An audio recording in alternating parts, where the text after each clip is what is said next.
Hello and welcome to Prayag Career Institute's English class। यह video competitive English के लिए है और आज का टॉपिक है इन्फिनेटिव फॉर्म्स। हम लोग नॉन फाइनाइट वर्ब्स का चैप्टर पढ़ रहे हैं और उसी का आज का टॉपिक है इन्फिनेटिव फॉर्म्स। यानी अभी हम इन्फिनेटिव की फॉर्म्स के विषय में पढ़ेंगे और उसके बाद फिर उसके कुछ यूजेस के विषय में पढ़ेंगे। पूरा कंप्लीट चैप्टर तो नहीं हो पाएगा, लेकिन एक्टिव वॉइस की एक इन्फिनेटिव सिंपल टेंस में इन्फिनेटिव की फॉर्म्स के विषय में हम पढ़ेंगे। The infinitive is made up of two plus the bare form of the verb. Bare form of the verb means first form of the verb. तो जो infinitive होता है वह 2 plus first form of the verb का बना होता है। इस पूरे का मतलब ये है। bare form of the verb मतलब bare infinitive। bare infinitive means first form of the verb। तो कोई भी infinitive होता है वह 2 plus first form of the verb का बना हुआ होता है। As already mentioned, infinitive manifest, जैसा कि पहले भी बताया जा चुका है, infinitive manifests no tense। infinitive का कोई tense नहीं होता, but it can express progressive and perfective aspects। लेकिन यह progressive and perfective aspects तो express कर ही सकता है या करता ही है। देखिए, वैसे तो सीधी सी बात है कि इसका कोई टेंस नहीं होता है इन्फिनेटिव का, लेकिन फिर भी चूंकि टेंस बेशक नहीं होता है, लेकिन होता तो यह वर्ब की ही फॉर्म है। और जब वर्ब की फॉर्म है तो उसके साथ कोई भी एक्शन होगा, एक्शन के साथ टाइम तो लगा ही होगा, और जिसके साथ टाइम लगा होगा उसका कोई ना कोई टेंस जरूर बनेगा। तो इसलिए कहने के लिए जिस तरह से टेंस की 12 फॉर्म्स होती हैं उस तरह तो इसका कोई टेंस नहीं होता है, लेकिन इसका टेंस टाइम के अकॉर्डिंग जिस तरह से फंक्शन करता है इन्फिनेटिव, उस फंक्शन के अकॉर्डिंग यह एक तो सिंपल टेंस का मतलब सिंपल प्रेजेंट टेंस आप कह सकते हैं, क्योंकि simple present tense present time, past time और फ्यूचर टाइम तीनों के लिए ही काम करता है। टेंस और टाइम की डेफिनेशन में इनका आपस में क्या रिलेशन होता है वहां बहुत अच्छे से समझाया गया है। टाइम और टेंस में जाकर के अगर आप फर्स्ट टाइम मेरी ये बात सुन रहे हैं तो वहां जाकर के इस विषय पर समझ सकते हैं। तो चूंकि इसलिए इसका प्रेजेंट टेंस होता है, सिंपल टेंस को आप प्रेजेंट टेंस कह सकते हैं। दूसरा है progressive tense. Progressive tense means continuity दिखाने वाली फॉर्म को आप प्रोग्रेसिव टेंस कहते हैं। और उसके बाद परफेक्टिव, यानी कि किसी एक्शन को कंप्लीट हुआ दिखाया जाए तो उसको हम परफेक्टिव फॉर्म कहते हैं। तो ये इसकी फॉर्म्स तो होती ही होती हैं। दूसरी बात यह है कि हम पैसिव वॉइस भी इससे पहले वाले चैप्टर में हम पढ़ चुके हैं। तो यदि इन्फिनेटिव है तो इन्फिनेटिव के साथ उसका कोई ना कोई इन्फिनेटिव का मतलब है कि वह उसमें 2 plus first form of the verb आ ही रही है, यानी first form of the verb आ रही है। इसको ऐसे भी कह सकते हैं कि इसमें वर्ब तो आ ही रही है। जब वर्ब है तो उसका कोई ना कोई डूअर भी होगा ही होगा। डूअर होगा मतलब उसका कोई ना कोई कर्ता भी होगा ही होगा। बिना कर्ता के कोई वर्ब नहीं हो सकती है। जब बिना कर्ता के कोई वर्ब नहीं हो सकती है तो फिर उसका कोई ना कोई वॉइस बनेगा ही बनेगा। तब यह देखा जाएगा कि इन्फिनेटिव जिस सेंटेंस में भी यूज किया जा रहा है उसका सब्जेक्ट और इन्फिनेटिव का डूअर यानी एक ही है या अलग अलग है। अगर सेंटेंस का या वर्ब का जो वास्तविक डूअर है और इन्फिनेटिव का जो डूअर है, दोनों का डूअर एक ही है, तब तो यह एक्टिव वॉइस में होती है। और मतलब तब इन्फिनेटिव एक्टिव वॉइस में माना जाता है। या इन केस अगर कहीं उस सब्जेक्ट में नहीं है, कई बार लंबे लंबे सेंटेंसेस हो जाते हैं और दो सब्जेक्ट दो सेंटेंस में आ जाते हैं, तो अगर ऐसी स्थिति है तो भी जहां भी इन्फिनेटिव आया है, इन्फिनेटिव के आसपास या इन्फिनेटिव से कनेक्टेड जो भी वर्ब्स हैं उन वर्ब्स का कोई ना कोई सब्जेक्ट है, तो वही इस इन्फिनेटिव का भी सब्जेक्ट हुआ करता है। तो अगर इसका सब्जेक्ट है तब तो ये एक्टिव वॉइस में है, और अगर इसका सब्जेक्ट यानी कि जो भी वर्ब उसमें यूज हो रही है उसका डूअर कोई ना कोई तो है ही, जब उसका अगर डूअर नहीं मिलता है तब वह सेंटेंस पैसिव वॉइस में माना जाता है। जैसे सपोज करिए हम एक सेंटेंस हिंदी में ही कहते हैं कि खाना खाना उसकी अच्छी आदत है, तो अब हम इसमें या खाना खाना या पढ़ना उसकी अच्छी आदत है, यानी हम तो पढ़ना, इसमें पढ़ना तो इन्फिनेटिव फॉर्म है ही, लेकिन हम पढ़ने का सब्जेक्ट किसको मान रहे हैं? हम पढ़ने का सब्जेक्ट उसको मान रहे हैं जिसकी हम आदत की बात कर रहे हैं, यानी पढ़ता कौन है? वही जिसकी आदत अच्छी है। ठीक है, तो इस तरह से ये एक्टिव वॉइस हो जाता है। लेकिन अगर हम इसकी जगह पर हम कुछ और कहते हैं, जैसे हम कहते हैं कि मतलब कोई ऐसा सेंटेंस कहते हैं जिसमें कि वह नहीं है, मतलब पिटाई किया जाना एक अपराध, पिटाई किया जाना मैं बर्दाश्त नहीं करूंगा, मेरी पिटाई किया जाना मैं बर्दाश्त नहीं करूंगा। तो इसमें जो मैं शब्द है और वह क्या है? वह मैं बर्दाश्त नहीं करूंगा का सब्जेक्ट है, लेकिन पिटाई करने का वह ऑब्जेक्ट है। तो इसलिए पिटाई करने का हमको सब्जेक्ट चाहिए। तो जब पिटाई करने का सब्जेक्ट तो इसमें कहीं है नहीं, और कि पिटाई किसने की, इसलिए पिटाई करना यहाँ पर पैसिव वॉइस माना जाएगा। तो इस तरह से इन्फिनेटिव चूंकि होती तो लास्ट में वर्ब ही है, इन्फिनेटिव है तो वर्ब, इन्फिनेटिव है तो वर्ब, इन्फिनेटिव है तो वर्ब, इन्फिनेटिव है तो वर्ब, इन्फिनेटिव है तो वर्ब, इन्फिनेटिव है तो वर्ब, इन्फिनेटिव है तो वह केवल first form of the verb है। तो वह अगर उसका सब्जेक्ट अवेलेबल नहीं है तो फिर वह पैसिव वॉइस में है, और अगर सब्जेक्ट उसका अवेलेबल है, यानी तो हर वर्ब का सब्जेक्ट तो होता ही है, तो जब वर्ब का सब्जेक्ट होता है तो वर्ब का सब्जेक्ट अवेलेबल है तो वह एक्टिव वॉइस में है, और वर्ब का सब्जेक्ट अवेलेबल नहीं है तो वह सेंटेंस पैसिव वॉइस में। तो इसलिए इन्फिनेटिव एक्टिव वॉइस में भी होता है और active passive infinitive passive voice में भी होता है। तो यहाँ पर एक्टिव वॉइस की जो फॉर्म है सिंपल सेंटेंस, यानी प्रेजेंट टेंस आप कह सकते हैं इसको, हालांकि प्रेजेंट टेंस नहीं होता है, क्योंकि सिंपल प्रेजेंट इंडेफिनिट टेंस अगर हम कहेंगे तो एस और ईएस की बात आ जाएगी, तो यहाँ वह सब कुछ मान्य नहीं होता है। तो हम इसको सिंपल कह सकते हैं, सिंपल प्रेजेंट कह सकते हैं, मतलब सिंपल प्रेजेंट कह सकते हैं, सिंपल कह सकते हैं, प्रेजेंट हमको नहीं कहना चाहिए। अगर सिंपल प्रेजेंट कह देंगे तो फिर एस और ईएस हो जाएगा, तो प्रेजेंट सिंपल है, हम इसको सिंपल ही कहें। तो सिंपल के लिए to plus first form of the verb होता है, जैसे टू राइट। इसी तरह से पैसिव में जैसे पीटना की अंग्रेजी या लिखना की अंग्रेजी कहेंगे तो टू राइट कहेंगे, लिखा जाना की अंग्रेजी कहेंगे टू बी रिटर्न कहेंगे। ये पैसिव वॉइस में है। To be plus past participle, to be plus past participle का मतलब क्या होता है? Third form of the verb. तो एक्टिव वॉइस में वही टू राइट होता है और पैसिव वॉइस में वही टू बी रिटर्न होता है। जैसे मुझे पत्र लिखना है, तो यहाँ पर लिखने का सब्जेक्ट कौन है? मैं, तो इसका मतलब ये एक्टिव हो गया, और लिखा जाएगा I am to write a letter, या तुम्हें पत्र लिखना है तो you are to write a letter, ये हो जाएगा। लेकिन अगर अब कहा जाए पत्र लिखा जाना है, तो पत्र लिखा जाना है, किसके द्वारा लिखा जाना है? पता नहीं किसके द्वारा लिखा जाना है, यानी सेंटेंस में सब्जेक्ट के विषय में कोई बात नहीं की गई है, तब वही हो जाएगा letter is to be written. तो इस तरह से राइट को मतलब इसकी इन्फिनेटिव टू राइट की जो पैसिव वॉइस हो जाएगा वो हो जाएगा to be plus third form, यानी टू बी रिटन। इसकी जो प्रोग्रेसिव फॉर्म होती है, प्रोग्रेसिव फॉर्म का पैसिव नहीं होता है, सिर्फ एक्टिव होता है। और एक्टिव क्या होता है? To be plus first form plus ING. So to be writing, to be speaking, to be saying, to be calling, इस तरह से होता है। इसका यूज क्या है ये आपको बाद में समझ में आएगा, अभी जब हम यूजेस की बात करेंगे तब। इसके बाद है इसी तरह से परफेक्ट। परफेक्ट इन्फिनेटिव किसी एक्शन के कंप्लीट होने की स्थिति को दर्शाता या दिखाता है। तो परफेक्ट कोई काम हो चुका है, जैसे खाना खाया जा चुका है, तो वहां हैव प्लस थर्ड फॉर्म आती है। तो वही to have plus past participle. To have past participle का मतलब हर जगह मैं बताता हूँ third form of the verb है।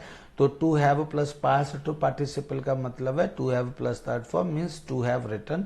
ये परफेक्ट का एक्टिव वॉइस होता है। एंड यहाँ देखिए यहाँ ऊपर पैसिव वॉइस था, तो ये भी क्या है, ये पैसिव वॉइस है। यानी परफेक्ट का एक्टिव होता है, परफेक्ट का पैसिव होता है, प्रेजेंट का एक्टिव होता है, प्रेजेंट का पैसिव होता है, लेकिन प्रोग्रेसिव का एक्टिव होता है और पैसिव फॉर्म उसकी नहीं होती है। इसी तरह से तो ये to have been plus third form इसकी परफेक्ट की पैसिव वॉइस हो जाती है। इसके यूजेस के विषय में आप आगे पढ़ेंगे। इसके बाद है, और दूसरा ये है कि इसके विषय में अगर कोई ऐसी चीज आपकी रह जाती है जो समझ में नहीं आती है, क्योंकि चैप्टर मुझे पता है इसमें क्या है, तो इन केस अगर आपको कोई पॉइंट ऐसा रह जाता है जो समझ में नहीं आता है तो आप कमेंट सेक्शन में लिख करके आप बता सकते हैं। तो जो चीज़ रह जाएगी, छूट जाएगी, उसका मैं दूसरा अलग से वीडियो बनाकर और आपका रेमेडियल ग्रामर में पोस्ट कर दूंगा। नोट परफेक्ट प्रोग्रेसिव, यहाँ देखिए परफेक्ट प्रोग्रेसिव का to have been plus present participle यानी एक्टिव वॉइस में होता है। जैसे to have been reading, to have been writing, to have been speaking, इस तरह से यह होता है perfect progressive. Perfect progressive passive, अब to have been being written ये हो सकता है।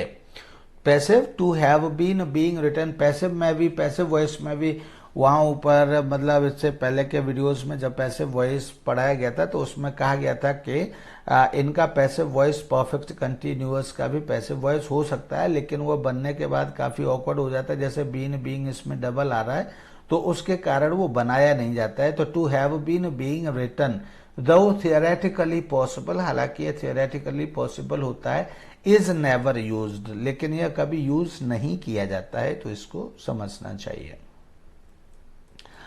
Next is simple infinitive uses. जो सिंपल इन्फिनेटिव होता है उसके यूजेस क्या है वह समझिए। वैसे तो एक उसको स्टार्ट करें इससे पहले ही मैं पॉइंट वाइज नंबर 1 2 3 तो मैं पढ़ाऊंगा ही पढ़ाऊंगा, जो लिखा हुआ है उसको मैं एक्सप्लेन करता हुआ चला जाऊंगा। लेकिन यहाँ पर मैं स्टार्ट करने से पहले ही आपको समझा देता हूं कि इन्फिनेटिव का यूज एक तो नाउन की तरह होता है और एक एडजेक्टिव की तरह होता है, और इसका यूज एडवर्ब की तरह भी होता है। तो जब इसका यूज नाउन की तरह होता है तब इसका प्रयोग वर्ब का सब्जेक्ट, वर्ब का ऑब्जेक्ट और प्रेपोजिशन का ऑब्जेक्ट और is am are was verb का कॉम्प्लीमेंट के रूप में इसका प्रयोग होता है। यानी कि एक simple infinitive is am are was verb या किसी वर्ब से पहले आकर के यह सेंटेंस के सब्जेक्ट का काम कर सकता है, या फिर किसी वर्ब के बाद आकर के यह ऑब्जेक्ट का काम कर सकता है, किसी प्रेपोजिशन के बाद आकर के उस प्रेपोजिशन के ऑब्जेक्ट का काम कर सकता है, या फिर is am are was verb के बाद आकर यह उसके कॉम्प्लीमेंट का काम कर सकता है। एक तो इन्फिनेटिव का काम ये है।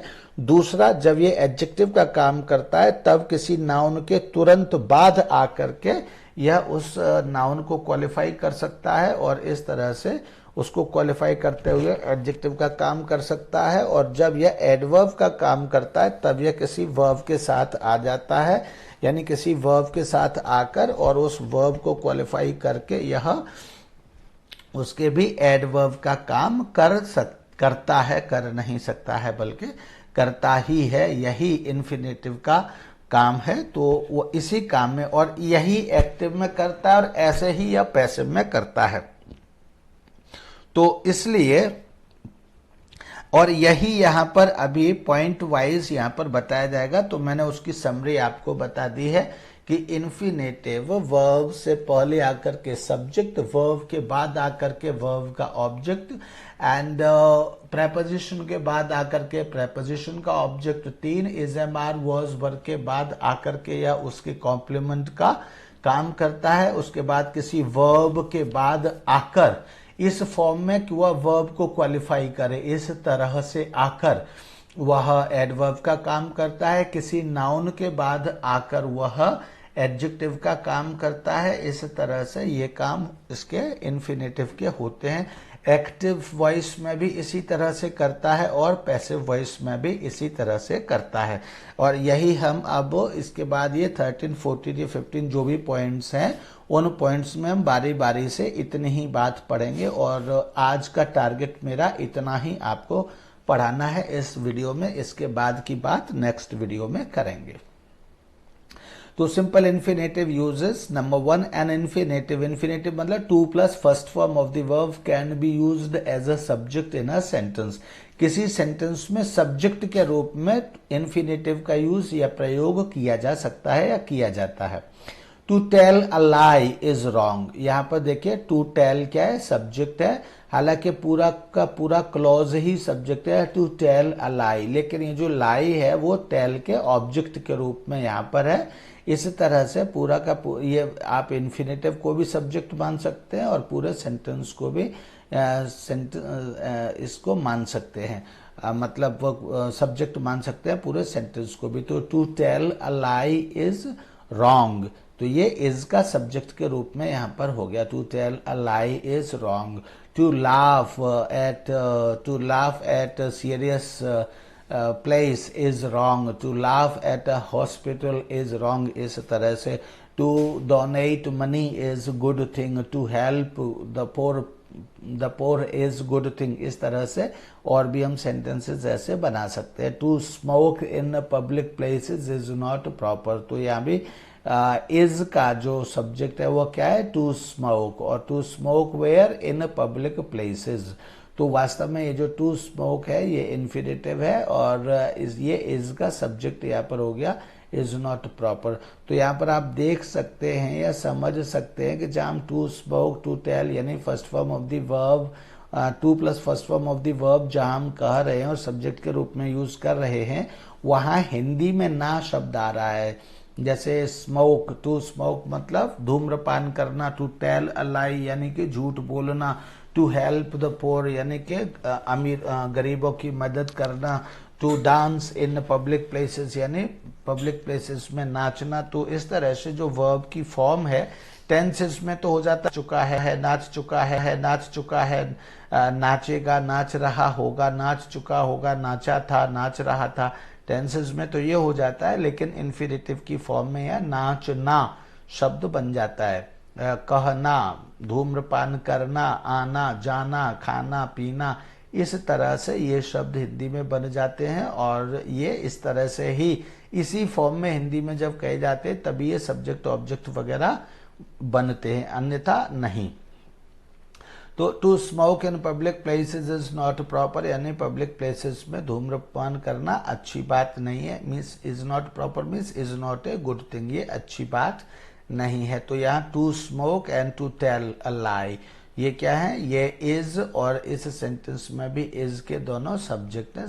तो एक तरह से कि infinitive can be used as a subject का यहाँ पर हमको उदाहरण मिल जाता है और ऐसे और भी सेंटेंसेस बना करके हमको यह सीखना चाहिए।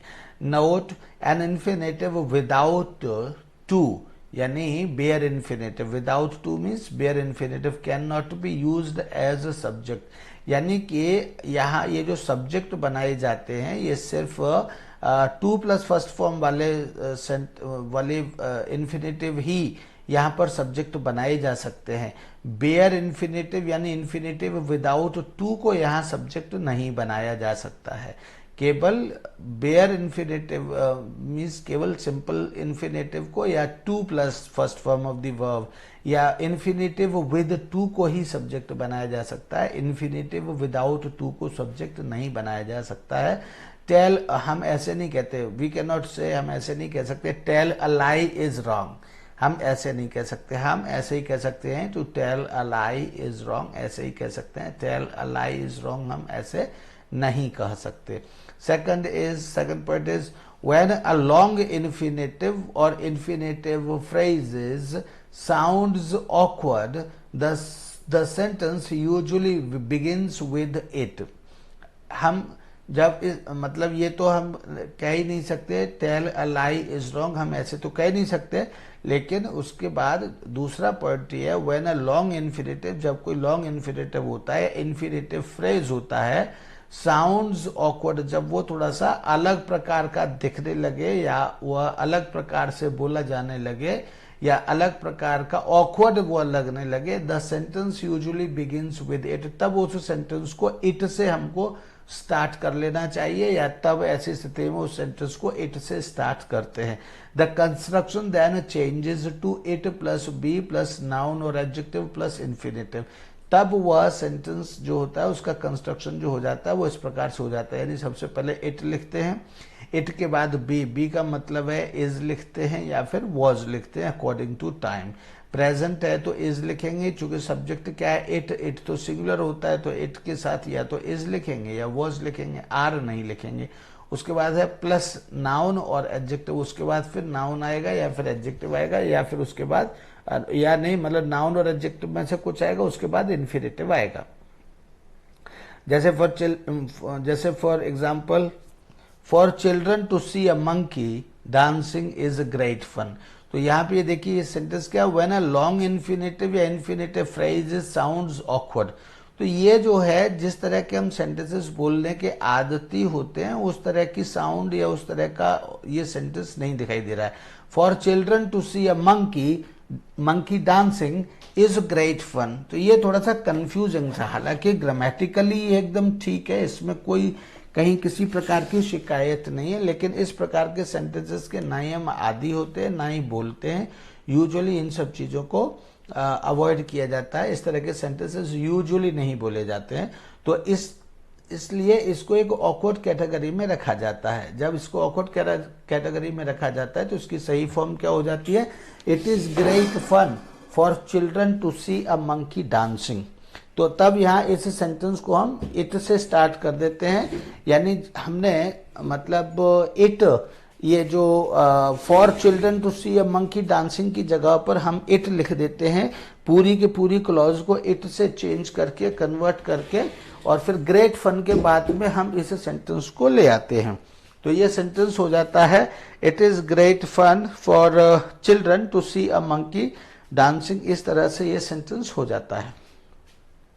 Note, it plus be construction is mandatory in questions.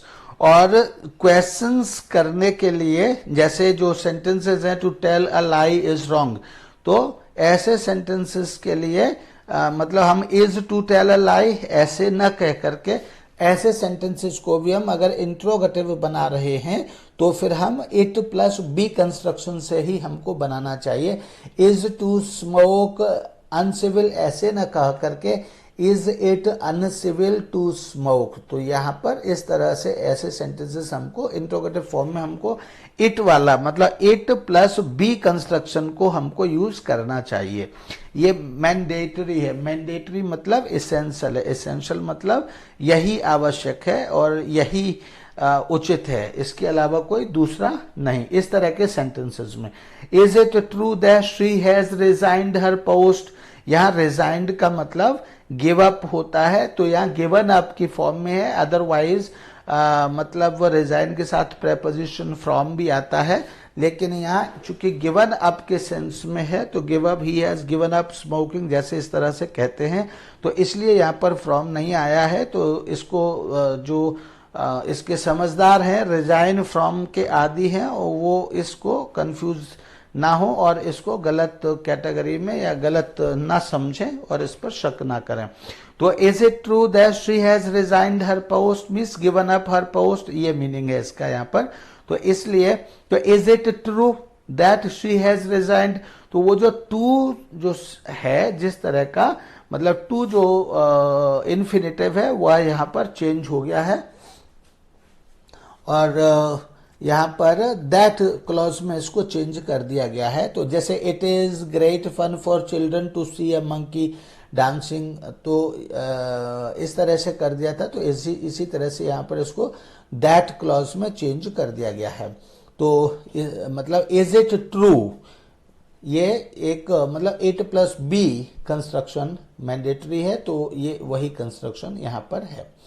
Third point is an infinitive may be used as a complement. तो अभी जो आप फर्स्ट में आपने पढ़ा था कि इन्फिनेटिव को हम सब्जेक्ट की तरह यूज कर सकते हैं, दूसरे जो पॉइंट था उसमें यह था कि अगर ऑकवर्ड हो जाता है तो फिर हम उसको ऐसे न लिख करके, अगर वह मतलब ऐसी स्थिति में हो जाता है, लंबा है और ऑकवर्ड हो जाता है, तो ऐसी स्थिति में हमको इट प्लस बी वाले कंस्ट्रक्शन में हमें वह सेंटेंस लिखना चाहिए। अब थर्ड पॉइंट है an infinitive may be used as a complement. तो कॉम्प्लीमेंट क्या होता है? कॉम्प्लीमेंट ऐसा कोई शब्द होता है जो अपने अर्थ से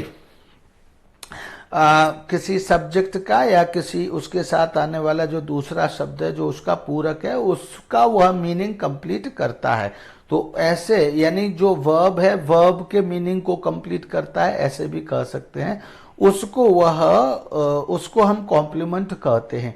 दूसरा ऐसे भी कह सकते हैं कि is, am, are, was, were के बाद कोई भी नाउन या प्रोनाउन आता है या एडजेक्टिव आता है, उस नाउन, प्रोनाउन या एडजेक्टिव को हम कॉम्प्लीमेंट कहते हैं। तो यहाँ नाउन, प्रोनाउन और एडजेक्टिव तो नहीं आ रहा है, लेकिन नाउन और प्रोनाउन की जगह पर क्या नाउन बन करके ही ये इन्फिनेटिव आता है। जैसे my hobby is to collect stamps, तो व्हाट इज माई हॉबी?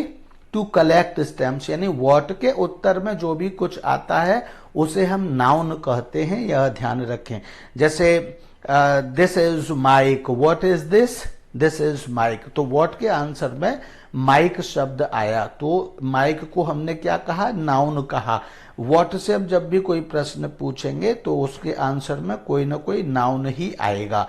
तो इसलिए तो यहां पर देखिए what is my hobby? To collect stamps, तो इसलिए ये जो टू कलेक्ट है वह नाउन हो गया। तो आप ऐसे भी कह सकते हैं कि यह is, am, are, was, were के बाद नाउन की फॉर्म में यहाँ इन्फिनेटिव आता है, और ऐसे भी कह सकते हैं कि नाउन की फॉर्म में आकर के यह कॉम्प्लीमेंट का काम करता है। तो इसलिए इसको हम कॉम्प्लीमेंट भी कहते हैं, यानी कि एन इन्फिनेटिव कैन बी और may be used as a complement, यानी किसी इन्फिनेटिव को कॉम्प्लीमेंट की फॉर्म में भी यूज किया जा सकता है। इसी तरह से ये देखिए इसके जो एग्जाम्पल है, my hobby is to collect stamps, his aim is to earn money by any means, तो what is his aim? His aim is to earn money, what is his aim? To earn money. तो ये भी is, am, are, was, were के means is, am, are, was, were में से ही एक verb is के बाद आ रहा है टू अर्न। तो इस तरह से टू अर्न यहाँ क्या है? यानी इज के मीनिंग को कंप्लीट कर रहा है। तो इज के मीनिंग को कंप्लीट करने के कारण टू अर्न इसका इज का कॉम्प्लीमेंट हो रहा है, और यह इस रूल को सिद्ध कर रहा है an infinitive may be used as a complement, इस नियम को यह सिद्ध कर रहा है। इसी तरह से these people appear to be robbers, तो ये अपीयर क्या है? वर्ब है। तो what do these people appear? These people appear to be robbers. What do these people appear to be robbers? तो ये appear के मीनिंग को, appear से जब हम what के साथ प्रश्न पूछते हैं तो to be robbers इसको दिखाता है। तो to be robbers क्या है? to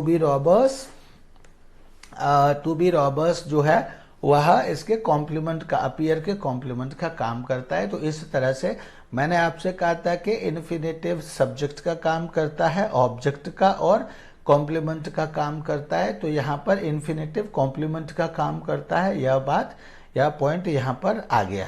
इसके बाद है an infinitive can be the object of a verb और प्रेपोजिशन। तो ये भी मैंने आपसे कहा था कि इन्फिनेटिव किसी वर्ब का प्रेपोजिशन हो सकता है और किसी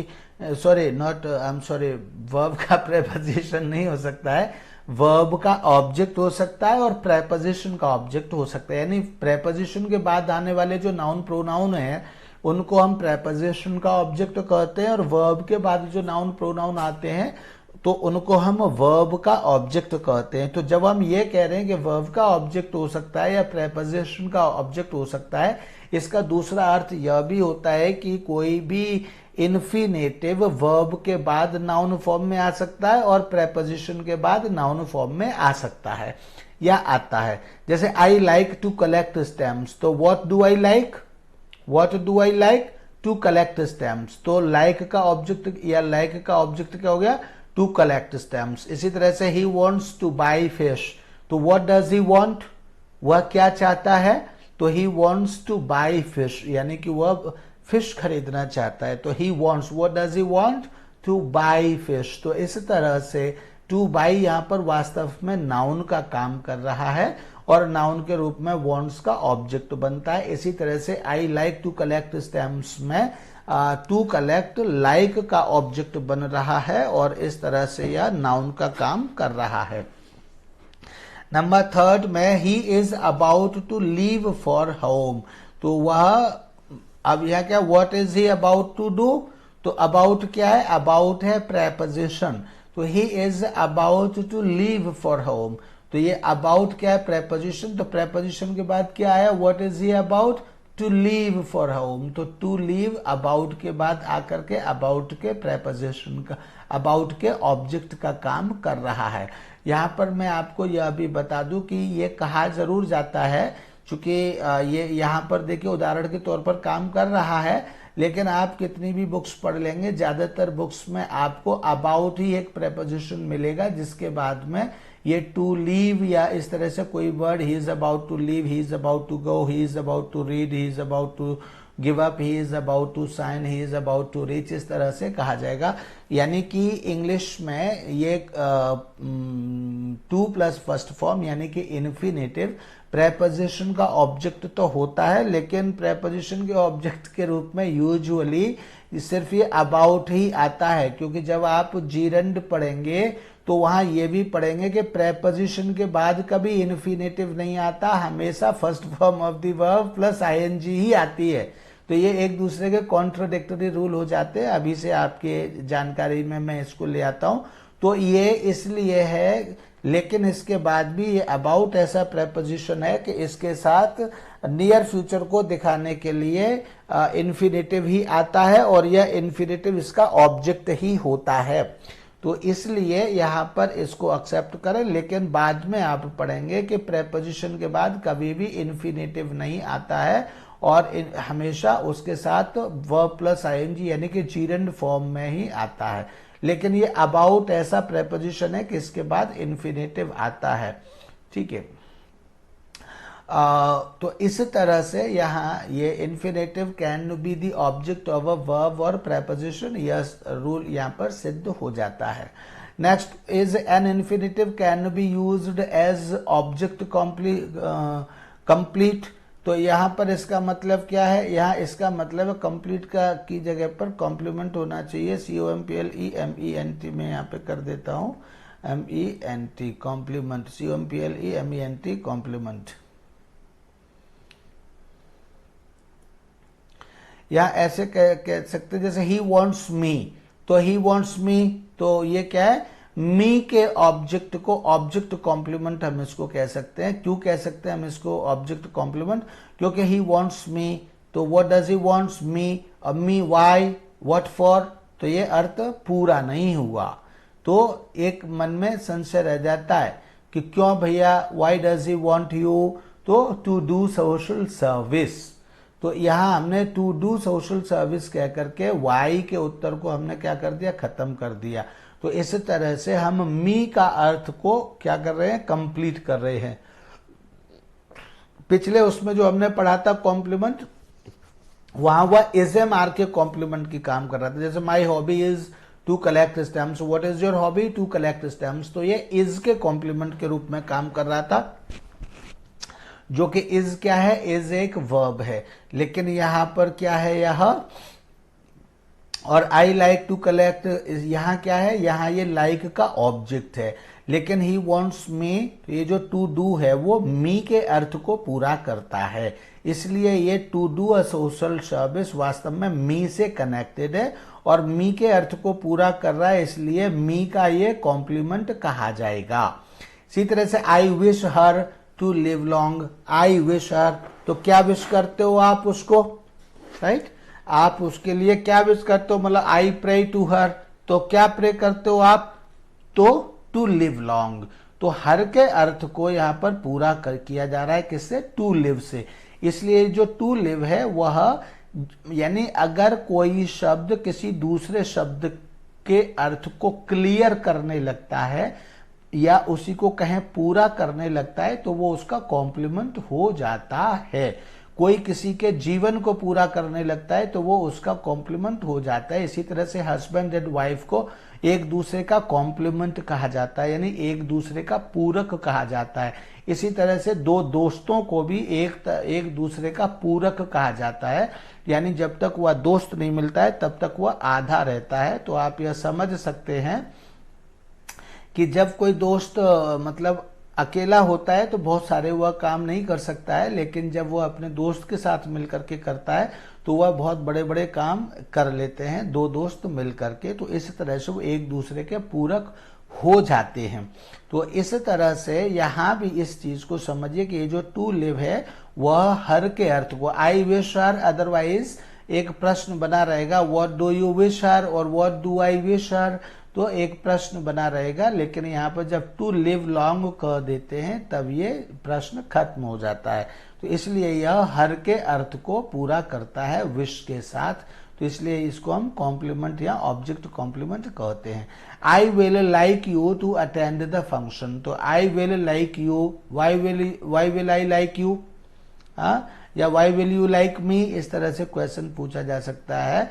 तो यहाँ पर यू के अर्थ को कौन पूरा करता है, अटेंड द फंक्शन, मीन्स हम आपको तो पसंद करेंगे if you attend the function. सो आपकी पसंद और नापसंद का प्रश्न किससे जुड़ा हुआ है, टू अटेंड द फंक्शन से जुड़ा हुआ है। तो इसलिए ये जो टू अटेंड है वो यू के अर्थ को लाइक के साथ पूरा करता है, इसलिए इसको हम कह सकते हैं ऑब्जेक्ट कॉम्प्लीमेंट। तो यानी कि ये तो बात पहले ही कही जा चुकी है, मैंने भी कहा है आपसे कि कोई इन्फिनेटिव कॉम्प्लीमेंट का काम करता है। देखिए शब्द कोई भी होता है सेंटेंस में कहीं ना कहीं वह सब्जेक्ट का काम करेगा या ऑब्जेक्ट का काम करेगा या वर्ब का काम करेगा या एडजेक्टिव का काम करेगा या एडवर्ब का काम करेगा या कंजंक्शन का काम करेगा।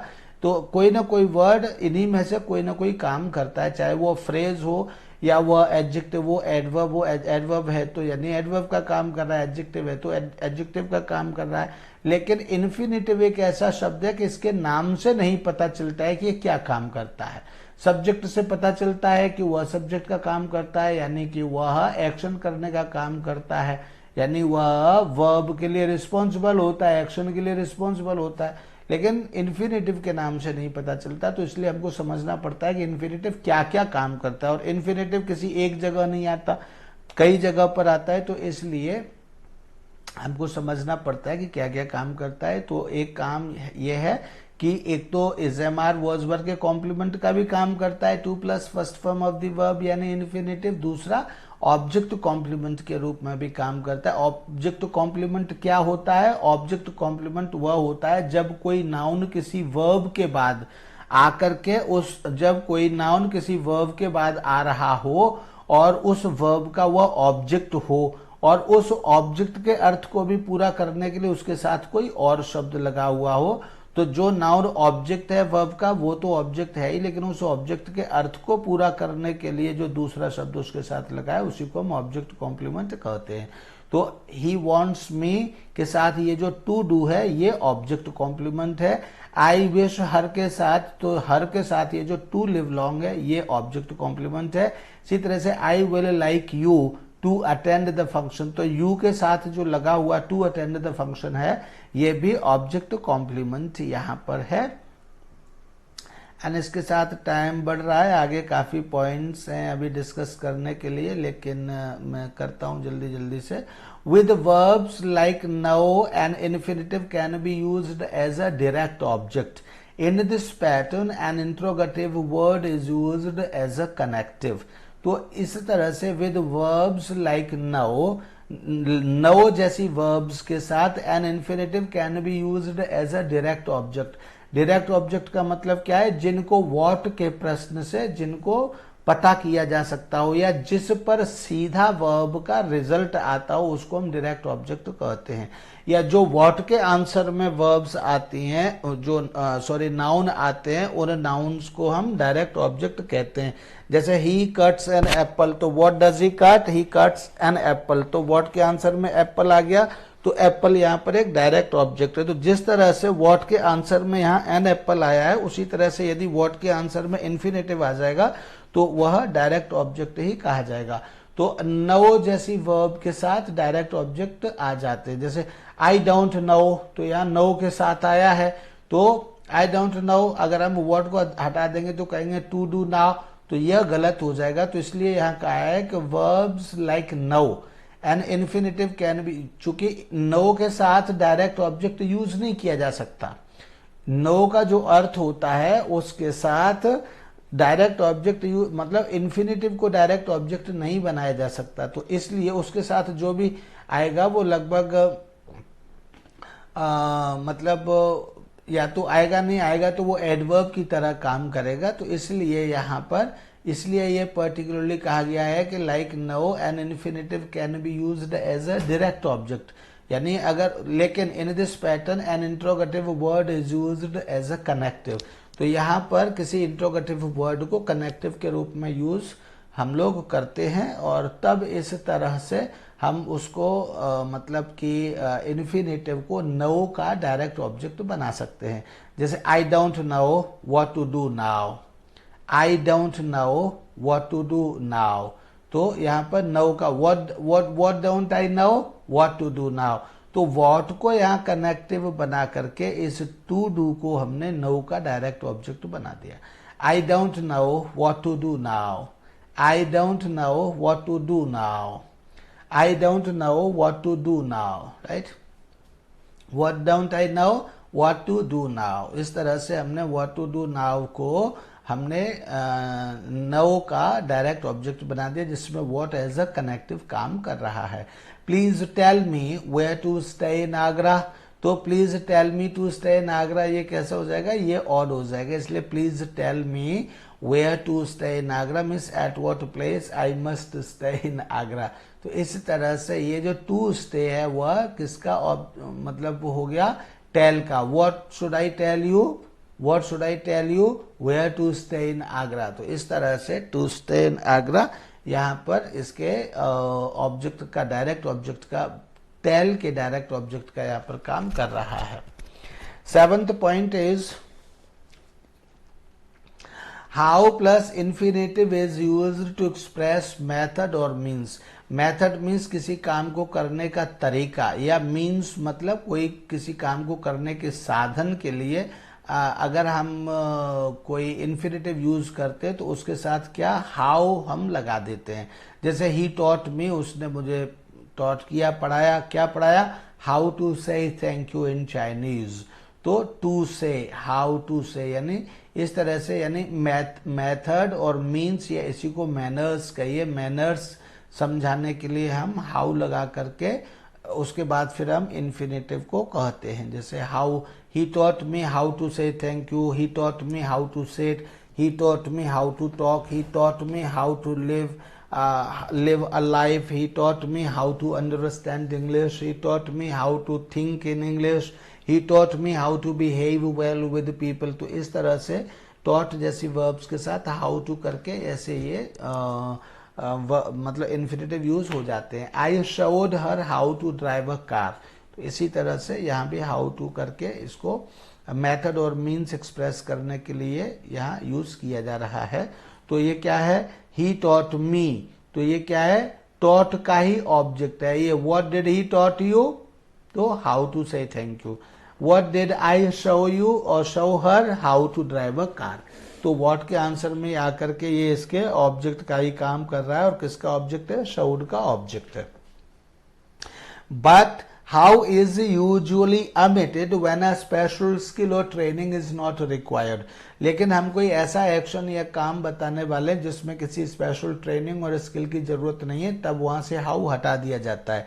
जैसे we must learn to live in peace, यानी कि यहाँ पर कोई ट्रेनिंग की जरूरत नहीं है, तो हम इसको ऐसे भी कह सकते हैं we must learn to live in peace, यानी हर जगह how to live in peace कहना भी आवश्यक नहीं है। सिर्फ मेथड बताना या मीन्स बताना है या मैनर्स बताने हैं, तभी हम किसी से कह रहे हैं कि किसी ने हमको ये मैनर्स सिखाया, मेथड बताया, सिखाया, दिखाया, है ना, समझाया, तो ऐसी स्थिति में हम हाउ लगा लेते हैं। लेकिन अगर हमको कहीं ये कहना है कि हमको ऐसा सीखना चाहिए या इसमें किसी स्पेशल स्किल की आवश्यकता नहीं है, तो सीधा वी मस्ट लर्न इस तरह से भी हम कह सकते हैं। 8 point is object plus infinitive can be used to express a completed activity, only bare infinitive is used in this construction. तो जब हम बेयर इन्फिनेटिव और इन्फिनेटिव की जब हम बात कर रहे थे, एनफोरिक टू की बात कर रहे थे, तो वहां पर ये यूज आया था। तो मैंने कहा था कि इसमें कंप्लीट एक्टिविटी दिखाई जाती है और कंप्लीट एक्टिविटी दिखाने के लिए हमको बेयर इन्फिनेटिव की आवश्यकता होती है। वही पॉइंट यहाँ पर है कि ऑब्जेक्ट के साथ इन्फिनेटिव, और इन्फिनेटिव भी कौन सा, बेयर इन्फिनेटिव। ये लिखा हुआ है only bare infinitive is used in this construction. इस कंस्ट्रक्शन में केवल बेयर इन्फिनेटिव ही यूज किया जाता है या किया जा सकता है। तो यहां पर क्या हो गया, ऑब्जेक्ट और ऑब्जेक्ट के साथ इन्फिनेटिव। इन्फिनेटिव कौन सा, बेयर इन्फिनेटिव। ए बेयर इन्फिनेटिव मतलब ऑब्जेक्ट के बाद सीधा first form of the verb, यानी टू नहीं, तभी तो उसको बेयर इन्फिनेटिव कहेंगे।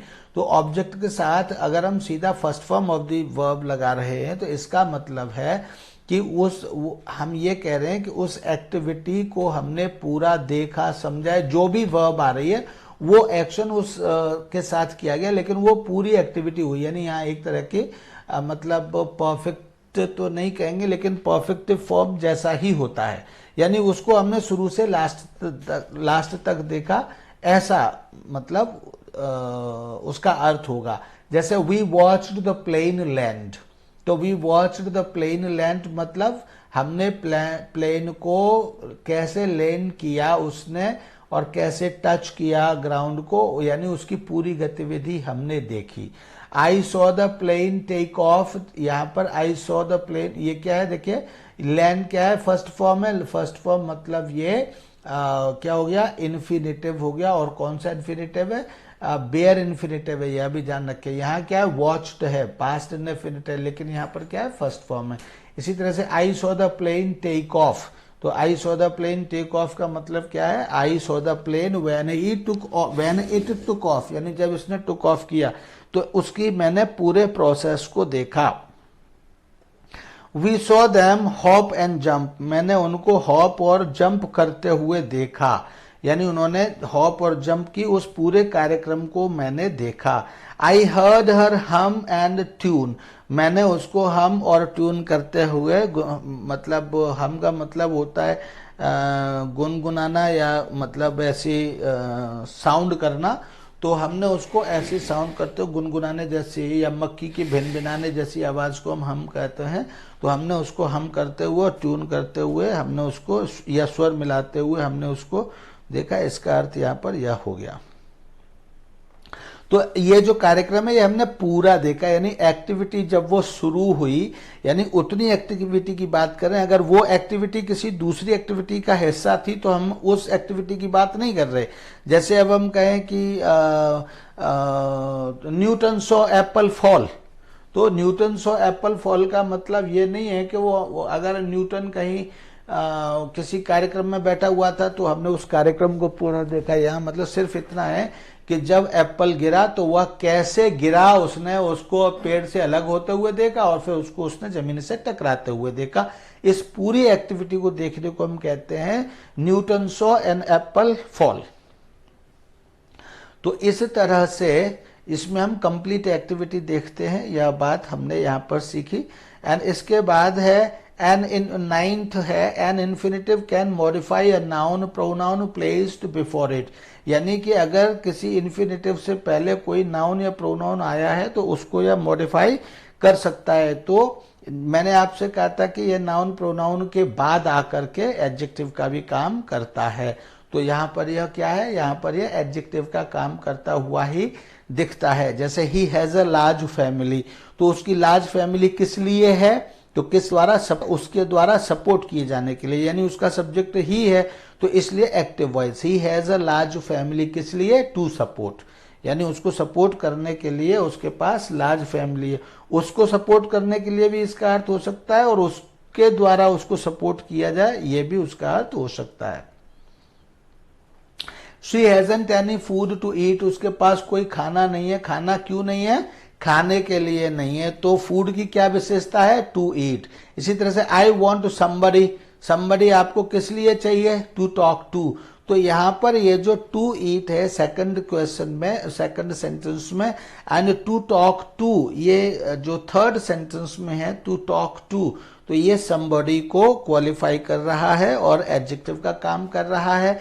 एंड सेकंड सेंटेंस में टू ईट फूड को क्वालिफाई करने का काम कर रहा है, इसलिए ये एडजेक्टिव फॉर्म में है। तो इस तरह से कोई इन्फिनेटिव अपने पहले आए हुए नाउन या प्रोनाउन को क्वालिफाई कर सकता है और यहाँ पर उसकी जो फॉर्म होती है वह एडजेक्टिव फॉर्म हो जाती है या कही जाती है। 10th point is be plus infinitive construction is used to express command or instruction। तो be plus infinitive का जो प्रयोग है वह मतलब be plus infinitive का मतलब है is am are plus 2 plus first form of the verb या was were plus 2 plus first form of the verb।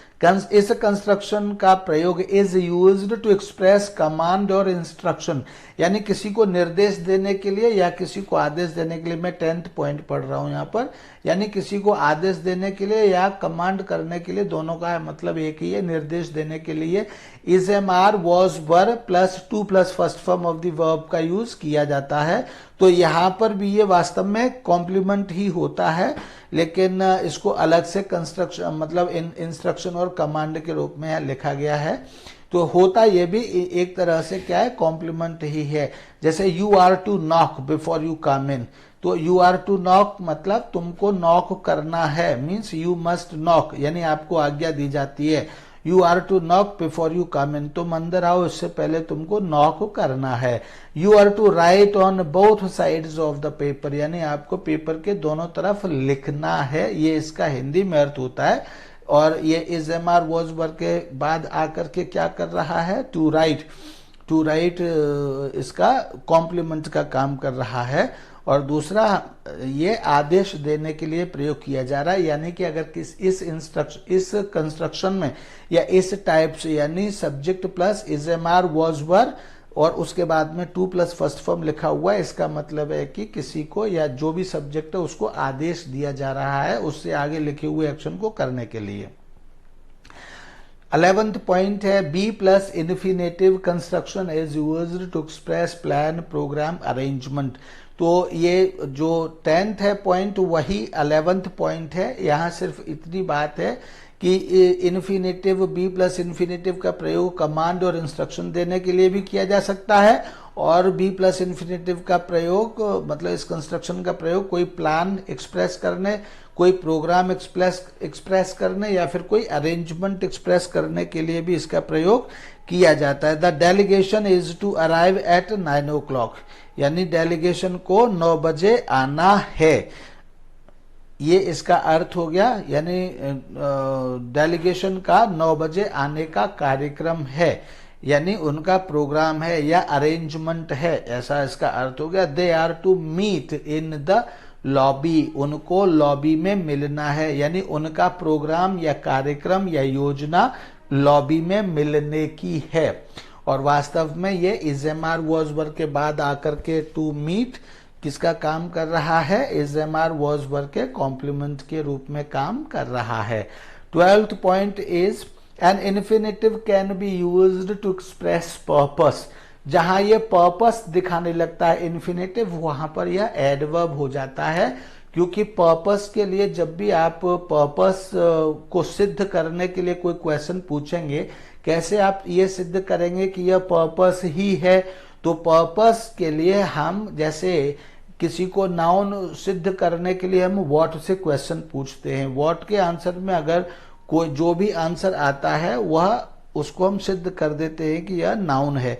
इसी तरह से वाई से प्रश्न पूछते हैं और वाई के आंसर में जो भी कुछ वाई को सेटिस्फाई करने के लिए आता है तो वह पर्पस माना जाता है। तो जब वाई से क्वेश्चन पूछते हैं तो उसके आंसर में जो भी कुछ आएगा वह एडवर्ब कहलाया जाता है। तो इसलिए वी रीड दिस बुक, तो why do you read this book, तो why do you read this book और why do you read, to understand their culture, तो वाई के आंसर में आ गया टू अंडरस्टैंड देयर कल्चर। तो इसको हम ऐसे भी कह सकते हैं कि बुक को पढ़ने का जो पर्पस है वह क्या है, टू अंडरस्टैंड देयर कल्चर। और रीड को कौन क्वालिफाई कर रहा है, टू अंडरस्टैंड इन्फिनेटिव क्वालिफाई कर रहा है, तो इसलिए ये टू रीड का एडवर्ब हो गया, ऐसे भी आप कह सकते हैं। या फिर आप ऐसे भी कह सकते हैं कि पर्पस दिखाने के लिए इसका प्रयोग यहाँ पर किया जा रहा है। वी गो टू कॉलेज, तो why do you go to college, to gain knowledge.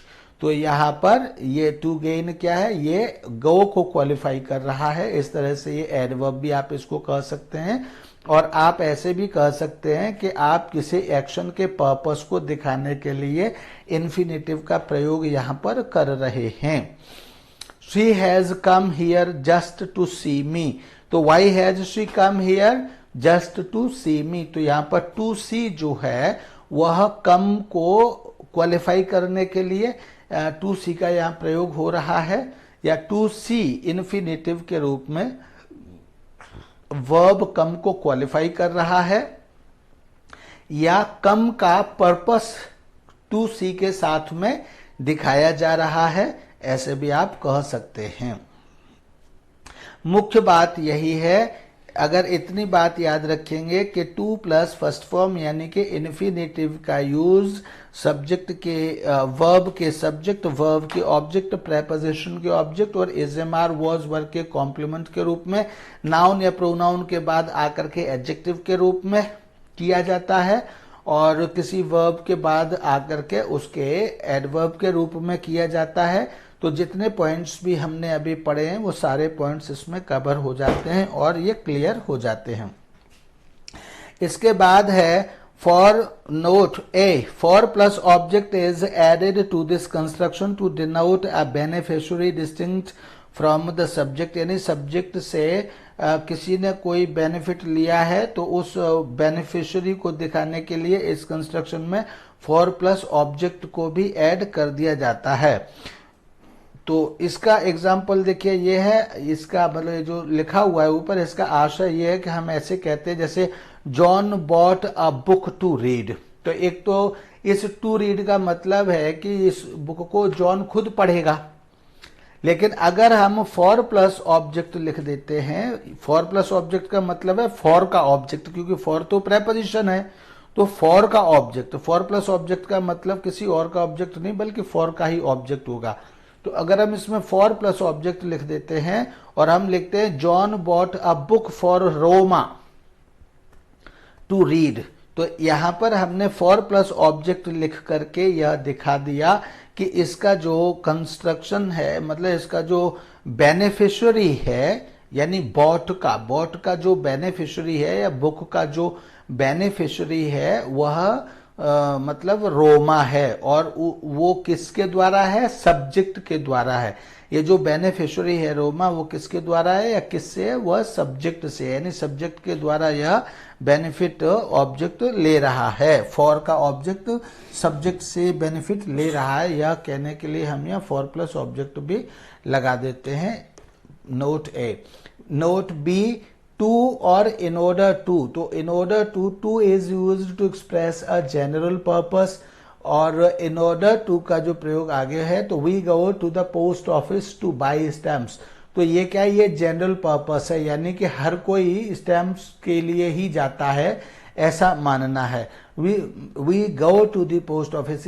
इसी तरह से we should eat to live, not live to eat, हमको खाना जीवित रहने के लिए खाना चाहिए, यानी कि ये जनरल पर्पस है, सब लोग यही यूज करते हैं या ऐसा ही मत रखते हैं। लेकिन in order to is used to express a specific purpose. Specific purpose मतलब एक निश्चित उद्देश्य दिखाने के लिए, यानी पर्टिकुलर कोई निश्चित उद्देश्य या पर्टिकुलर उद्देश्य ही दिखाने के लिए इन ऑर्डर टू का यूज किया जाता है। I went to hospital in order to see my friend, यानी मेरा जो हॉस्पिटल जाने के बहुत सारे रीजंस होते हैं वैसे तो, लेकिन मेरा जो रीजन था, लोग काम करने जाते हैं, लोग और भी अनेकों से पेशेंट के साथ जाते हैं, लोग मिलने जाते हैं, तो उनमें से जो मेरा काम था वो था in order to see my friend, मेरे फ्रेंड को देखना मेरा पर्पस था। तो इस तरह से स्पेसिफिक पर्पस के लिए इन ऑर्डर टू यूज किया जाता है। इन order to is not used after for plus object. For plus object के साथ हम इन ऑर्डर टू यूज नहीं करते हैं। हम ऐसे नहीं कह सकते this is a gold chain for her in order to wear, इस तरह से हम नहीं कहते हैं, बल्कि इस सेंटेंस को हम टू वेयर के साथ ही कहते हैं। We say this is a gold chain for her to wear, हम इस तरह से कहते हैं इसको। Then is the 13 adjective plus infinitive is used to express purpose, यानी adjective के साथ भी infinitive को लगाकर हम purpose को express कर देते हैं, उद्देश्य को express करते हैं। तो यहाँ भी ये किसका काम करता है? adverb के दो काम होते हैं, या तो verb को qualify करता है या adjective को qualify करता है। तो verb के साथ जब आता है तब भी वह adverb होता है, और adjective के साथ आ रहा होता है तब भी वह adjective होता है, adverb होता है, सॉरी एडवर्ब होता है। और जब वो एडवर्ब होता है तभी वह पर्पस को दिखाता है। तो ही इज क्यूरियस, तो why is he curious? To know the results, यानी कि रिजल्ट्स को जानने के लिए वह क्यूरियस है। तो he is curious to know the results. They are now ready to talk it out, means they are now ready. तो what are they now, why are they now ready? तो they are now ready to talk it out. तो यानी to talk और to know, to know किसको qualify कर रहा है? Curious adjective को क्वालिफाई कर रहा है, एंड टू टॉक रेडी को क्वालिफाई कर रहा है। तो इस तरह से रेडी भी एडजेक्टिव है एंड क्यूरियस भी एडजेक्टिव है। तो इन दोनों एडजेक्टिव्स को ये क्वालिफाई करके इस एक तो पर्पस को एक्सप्रेस कर रहे हैं, दूसरा ये क्यूरियस और रेडी को क्वालिफाई कर रहे हैं और एडवर्ब का काम कर रहे हैं, ऐसे कहा जा सकता है। फोर्थ पॉइंट इज, 1 घंटे का हो गया है वीडियो, मैं इसीलिए थोड़ा सा जल्दी भी करने लगा हूं। Noun plus infinitive can be used to express purpose. तो देखिए नाउन प्लस इन्फिनेटिव भी किसका पर्पस यूज कर सकता है? मतलब can be used to express purpose, यानी पर्पस को एक्सप्रेस करने या दिखाने के लिए नाउन प्लस इन्फिनेटिव को भी यूज किया जा सकता है।